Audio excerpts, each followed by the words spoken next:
Hey friends, my name is Heather and this is Create Your Own Cozy. Today I'm going to take this old piece of barnwood and turn it into a gorgeous centerpiece for my 9-foot table. If you want to see what I do, stick around.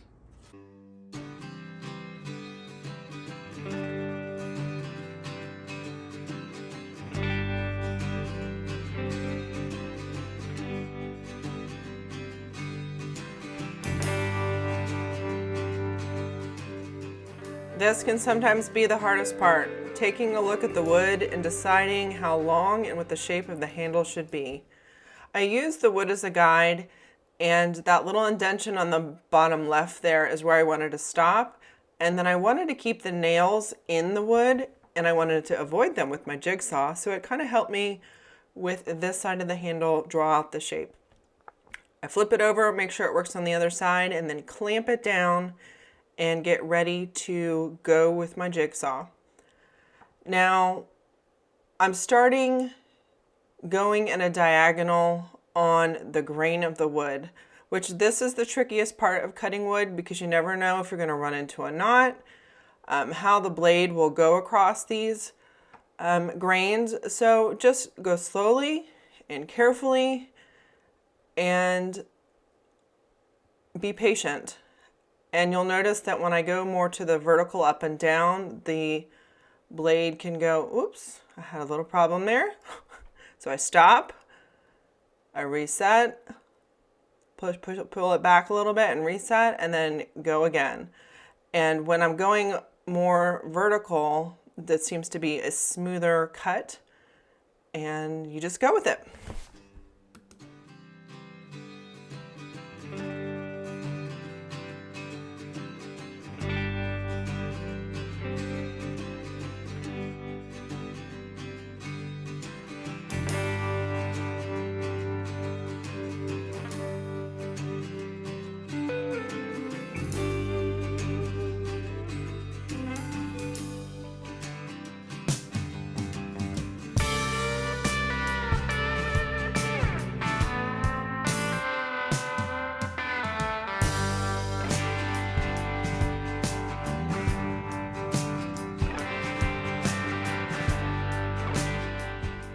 Now the end of this handle was still in very rough shape, and I kind of wanted to soften that up a little bit. I didn't want sweaters or clothes to get caught on it if you're reaching over the table, so I did go over it with my orbital sander. In fact, I went over this whole piece with my orbital sander.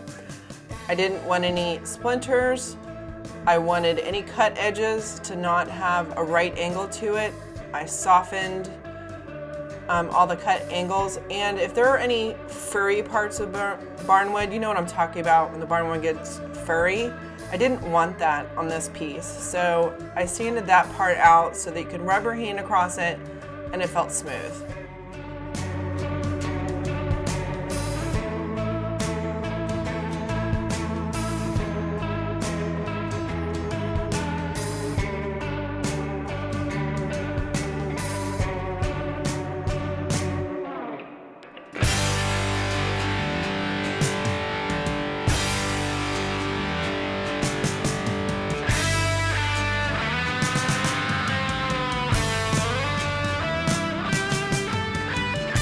This piece of wood came back with my husband from a hunting weekend.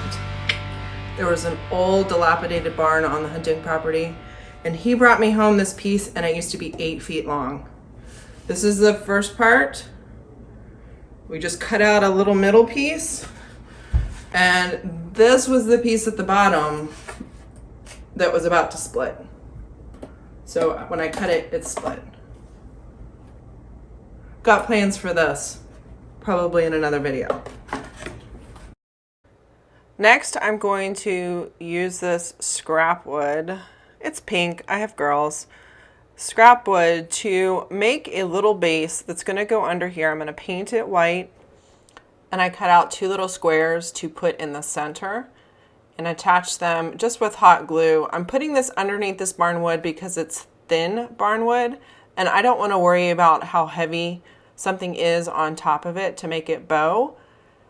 And I'm not permanently attaching this because I'm trying to make this two-sided and can be used two different ways.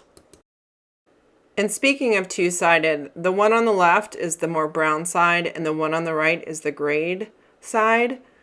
And I had to pick a side that I was going to cover with something else. So I picked the browner side, and I knew from our previous project that this wood had lots of tannins still in it, which meant it was going to bleed. So I did 2 solid coats of shellac, and maybe should have done more. So I am going to add some white paint after the shellac has dried.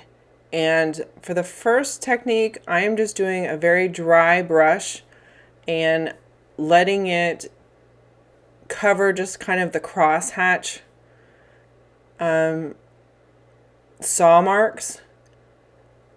But then after I finished with this, I realized I would rather this side be more white with a little wood coming through than be wood with a little bit of white on it. So I did it again with the heavier hand. Next, I found these in my own hoard from years ago. I haven't been using them because it's not my style. The orange ones were from the thrift store, but those browns and tans, apparently even those are too much color for me. So I did 2 coats of white Rust-Oleum chalked paint.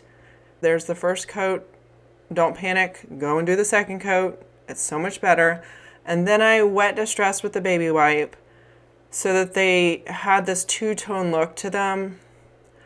I kept the leaves the way they were with this rusted tin.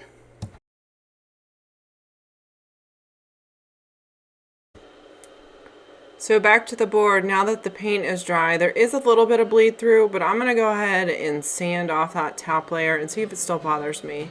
And turns out I was fine with the way that it turned out.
So that's it for this week's video. Let me know in the comments below, would you like the white side where you can put some color on, or flip it over to the Barnwood side where you can put a lot of white decor?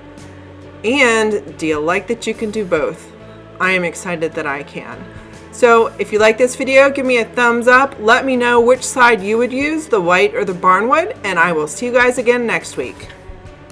If you're interested to find out what I did with that missing section, stay tuned for my next video where I'm going to do a breadboard 101 video with a very good friend of mine, where we go through and we make 3 different types of breadboards at a very intro level. So if you're at all intimidated by the jigsaw or by making breadboards, stay tuned for that one. I know it's not for everybody, but I know some of you will love it.